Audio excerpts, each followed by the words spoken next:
Both side.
Maulana గారిని ఇంకా చాలా చక్కగా చదివారు. ఆ తర్వాత మన రసూల్ సారి గారికి దాని అనువాదం చదవాల్సిందిగా కోరుతున్నాను.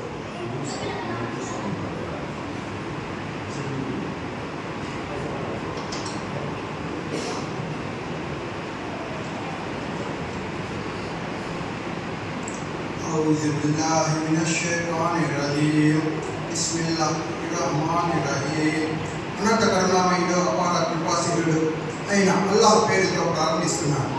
పవిత్ర ఖురాన్ను అవతరించిన నెల రంజాన్ నెల. మానవులందరికీ ఈ గ్రంథము మార్గదర్శకం, రుజుమార్గం చూపే సత్యాలను వేరుపరిచే స్పష్టమైన ఉపదేశాలు అందులో ఉన్నాయి. కనుక ఇక నుండి రంజాన్ నెలను పొందే వ్యక్తి ఈ నెల అంతా విధిగా ఉపవాసము ఉండాలి.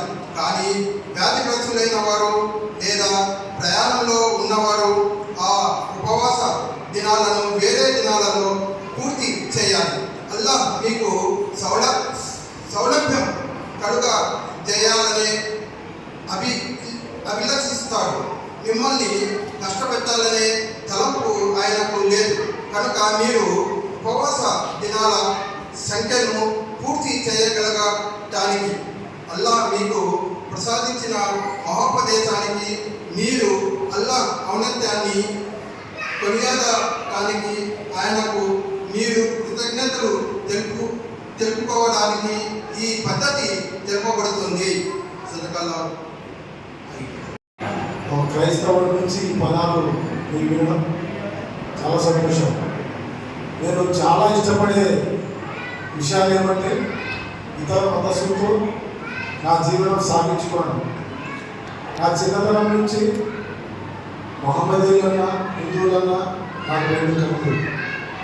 ఎందుకంటే నా చిన్నతనం నుంచి మా ఫాదర్ పోలీస్ కమిషనర్ అప్పట్లో నేను ఎక్కువగా మహమ్మదీయ అమ్మలతో హిందూ అమ్మలతో జీవనం సాగించి నా జీవనంలో ఆకలిస్తే ఏ తల్లి పాలు తాగానో మా అమ్మకి అర్థం కానటువంటి జీవితం సాగించడం అందరి ప్రేమలు పొందినవాడైనా ఈరోజు నా తల్లిదండ్రులు ఈ దేశంలో ఇచ్చిన ఐక్యత, ఈ దేశంలో ఇచ్చినటువంటి ప్రేమలు నేను నా బిడ్డకి పెట్టలేకపోయాను, ఇవ్వలేకపోయాను బాధ తప్ప అంతకంటే ఏం లేదు. నా చరిత్ర నుంచి నా ప్రాణమిత్రుడు అల్తాఫ్ ఇక్కడే ఉన్నాడు. వాళ్ళ నాన్న మా నాన్న సొంత అన్నదమ్ములాగానే ఒక 60 ఏళ్ళ కింద నుంచి కాలం గడిపిన వ్యక్తులు. ప్రతాప్ శెట్టి అని నా ప్రాణ స్నేహితుడు. ఇలా చెప్పుకుంటూ పోతే మేము కలిసినటువంటి కలయిక, మేము చూపించుకున్నటువంటి ప్రేమానురాగాలు ఇప్పుడు లేవన్న బాధ. ఈరోజు నా బిడ్డలు జీవన్ సుశీల్ IBM లండన్, నా చిన్న అబ్బాయి మహిత్ డాక్టరు, మా అబ్బాయి బాలు మహేష్, అరుణులు, రంజిత్ రెడ్డి, ఇట్లా అందరితో కలిసి రావడం, నా బిడ్డలతో కలిసి రావడం కారణం ఏమంటే మేము చేసిన పొరపాట్లు ఇప్పుడున్న పరిస్థితులు చూసి చాలా బాధగా ఉన్నాయి. రాబోయే తరమన్నా ఆ పొరపాట్లు లేకుండా అందరితో ఐక్యత ఉండాలని కోరుకుంటున్నాను. వాళ్ళకి నేను చూపించడానికి నా బిడ్డలతో సహా రావడం జరిగింది. రాబోయే దినాల్లో ఇస్లాం అంటే శాంతి కాబట్టి ఆ శాంతిని స్థాపించే సోదరులు మీరందరూ నమ్ముతున్నాను. రాబోయే దినాల్లో మీ ప్రేమ కోసం ఎదురు చూస్తున్నటువంటి కోట్లాది హిందువులకు మీరు ప్రేమ చూపించాలి. కోట్లాది మంది క్రైస్తవులకు మీరు ప్రేమ చూపించాలి. ఎందుకంటే నేను ఆ ప్రేమను పొందినవాడు. గర్వంగా చెప్పాలంటే గర్వంగా చెప్తాను, ఒక ఎంగిల్ పాలు తాగిన వ్యక్తి అని నేను గర్వంగా చెప్తాను. రాబోయే దినాల్లో ఈ దేశంలో అన్ని కులాలకు మతాలకు అతీతంగా ఒకటి చెప్పాలంటే నేను అలా ప్రేమగా తిరుగుతున్నాను అందరి పట్ల. అలా మీరందరూ ప్రేమగా తిరగాలి. ఈ దేశం ఐక్యత కోసమని మనందరూ కలిసిమెలిసి ఉండాలని కోరుకుంటున్నాను. ముఖ్యంగా ఈ మక్కా మసీద్ ప్రారంభోత్సవం నుంచి నేను ఇక్కడ ఆహ్వానితులుగా ఉండడమే కాకుండా మంచి స్నేహితులతో మన జమాత్ హిందూ ప్రెసిడెంట్ చాద్ గారితో, కదీర్ గారితో, మిగతా రమ్ములతో అందరితో నేను చక్కటి సహవాసం ఉండడం వలన ఇక్కడ నేను మసీదులో ఎలా ప్రవర్తిస్తున్నాను, ప్రతి క్రిస్మస్ కూడా నా సోదరులైనటువంటి చాద్, కదీర్, అల్తాఫ్, ఇస్మాయిల్ వీళ్ళందరినీ తీసుకొని చర్చిలో అక్కడ కూడా ఖురాన్ చెప్పిన తర్వాత బైబిల్ కూడా చెప్పించి నేను కాలం గడిపిన వ్యక్తిని. ఈ కాలంలో ధైర్యం అంటే ఎవరినో కొట్టడమో ఎవరినో తగ్గించడమో కాదు, కానీ ఇతర మతాలను ప్రేమించడమే ధైర్యం అయిపోయింది. ఇతరుల ప్రేమల గురించి నాలా మంచి చెప్పడం అంటే ధైర్యం అయిపోయింది. ఇప్పుడు నేను ధైర్యవంతులను బలంగా నమ్ముతున్నాను. కారణం ఏమంటే నా మతాన్ని ఎంత గౌరవిస్తానో ఇతర మతాలను కూడా అంత ప్రేమలు గౌరవిస్తున్నందుకు అతని ధైర్యమే. ఈ ధైర్యము ఈ మసీదుకి వచ్చే ప్రతి ఒక్కరికి కలగాలని కోరుకుంటున్నాను. ఒక నవ సమాజమే కాదు మనం స్థాపించబోయేది. గతంలో ఉన్నటువంటి చక్కటి సమాజాన్ని మనం చింతనవనం చేసుకున్నాం. ఆ చింతనవంతాన్ని మళ్ళీ కలిసికట్టుగా ఉండాలని ఈరోజు నా బిడ్డల్ని ఎలా మసీదు తీసుకొచ్చి మీ ప్రేమలు పొందేలాగా నా బిడ్డల్ని ఇక్కడ పెట్టాను. మీ ప్రేమలు కావాలని నేను అర్థిస్తున్నాను. రాబోయేలో మీ బిడ్డలు కూడా నేను ప్రేమించే వ్యక్తిగా, నా బిడ్డలు మీ బిడ్డల్ని ప్రేమించే బిడ్డగా మనందరూ అల్లా బిడ్డలుగా మనం ఉండేలాగా మనం ప్రయత్నం చేస్తాం. ప్రతి ఒక్కరికి ఏమంటే అల్లా అంటే అది అరబిక్ భాషలో ఉండడం మూలంగా ఆ పదానికి అది సపరేట్ దేవుడు అనుకుంటారు. అల్లా అంటే అరబిక్ భాషలో దేవుడు అని అర్థమని లాగా మీరందరూ ప్రవర్తించాలి. కొన్ని సందర్భాల్లో మా జమాత్ ఇస్లామీ హిందూ సోదరులు చాలా తెలుగులో మాట్లాడుతూ అందరి మనసును ఆకట్టుకుంటున్నారు. కాబట్టి రాబోయే దినాల్లో ఇంకా తెలుగులో ఇంకా బాగా స్పష్టంగా మాట్లాడి ఇతరుల ప్రేమను పొందాలని కోరుకుంటున్నాను. ముఖ్యంగా నా బిడ్డల పట్ల మీరు దువా చేయాలి. ఎందుకంటే నా రిక్వెస్ట్, ఎందరో దువా చేస్తేనే ఈరోజు ఇంత ఉన్నత స్థానం నా బిడ్డలు పొందగలిగేలాగున్నారు.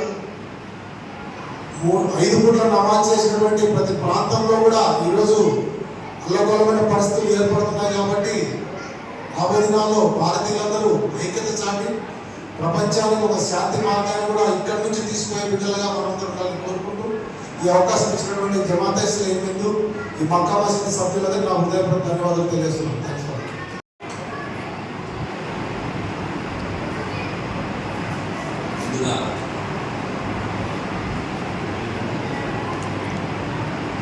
ఈ సాయంకాల సమయాన ఉపవాస విరమణ సమయమే కాదు, ఇది ఆత్మీయత, ప్రేమ, ఐక్యత, సోదర భావము, దయాగుణాలు కలిగినటువంటి ఒక సమ్మేళనమే ఈ ఇఫ్తార్ విందు నేను భావిస్తూ ఉన్నాను. ఇలాంటి పవిత్రమైన ఇఫ్తార్ విందు, ఆత్మీయ ఇఫ్తార్ విందును నిర్వహించినటువంటి మన మతం, మన తత్వం, మానవత్వం అనే సిద్ధాంతాన్ని పాటిస్తూ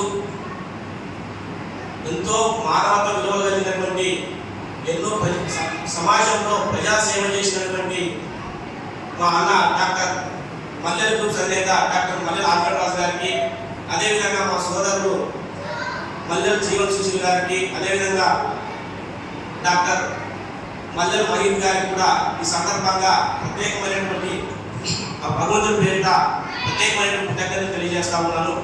అదేవిధంగా ఈ రోజున ఈ రంజాన్ మాసంలో ఏర్పడినటువంటి పవిత్ర గ్రంథమైనటువంటి ఖురాన్లో ఆ అల్లాహ్ భగవంతుడు ఒక మాటను కూడా మనకి పొందుపరచడం జరిగింది.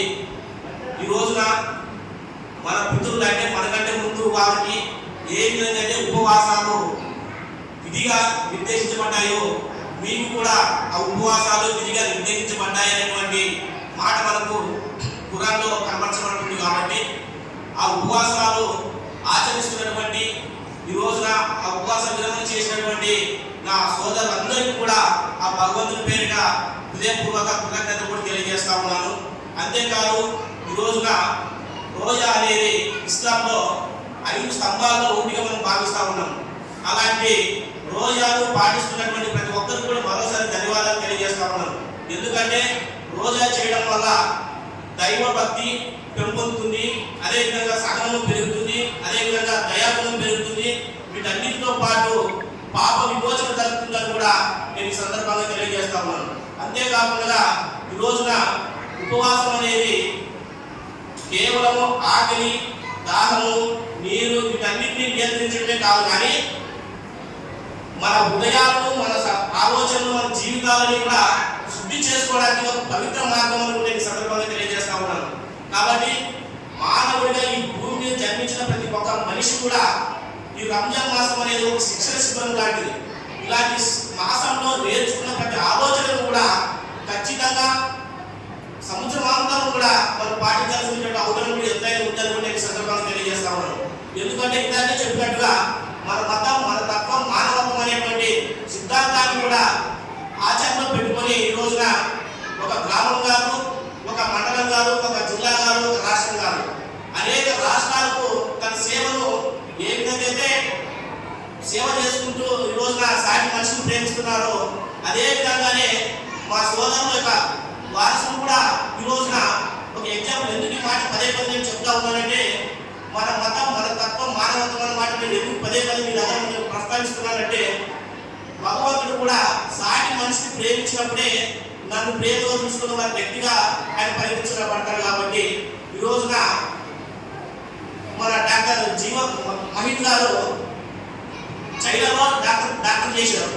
ఆ సందర్భంలో ఏ విధంగా అయితే డాక్టర్ మల్లెల ఆల్ఫ్రెడ్ గారు తన సేవను ఏ విధంగా అయితే కొనసాగిస్తున్నాడో దాన్ని పుచ్చుకొని ఈ రోజున రక్తదాన శిబిరాలు కూడా మన దేశంలోనే కాదు, చైనాలో కూడా రక్తదాన శిబిరాలు చేసి ఎంతో మందికి రక్తాన్ని డొనేట్ చేసినటువంటి సందర్భం, మానవత్వాన్ని చాటినటువంటి సందర్భం కూడా ఈ సందర్భంగా అందరికీ నేను గుర్తు చేస్తా ఉన్నాను. అంతేకాదు అదేవిధంగా జీవన్ గారు కూడా చాలా సేవా కార్యక్రమంలో ఆయన ఒక తండ్రి గారి అడుగుజాడలు నడుస్తూ ఈ ప్రాంతంలోనే కాదు రాష్ట్రాలు ఖచ్చితంగా కూడా మాతో పాటు అనేక సేవా కార్యక్రమాల్లో పాల్పంచుకోవడం జరిగింది. కాబట్టి దేవుని యొక్క ఆజ్ఞను అతిక్రమించుకోకుండా దేవుని యొక్క ఆజ్ఞను పాటిస్తూ ముందుకెళ్తే అంతకంటే గొప్ప విషయం ఇంకోటి లేదని కూడా నేను సందర్భంగా తెలియజేస్తూ ఈ రోజున ఈ అవకాశం ఇచ్చినటువంటి ప్రతి ఒక్కరికి కూడా మక్కా మసీదు సభ్యులు కానివ్వండి, జమాత్ ఇస్లామీ సభ్యులు కానివ్వండి, ప్రతి ఒక్కరు కూడా ధన్యవాదాలు తెలియజేసుకుంటూ సెలవు తీసుకుంటున్నాను. Thank you.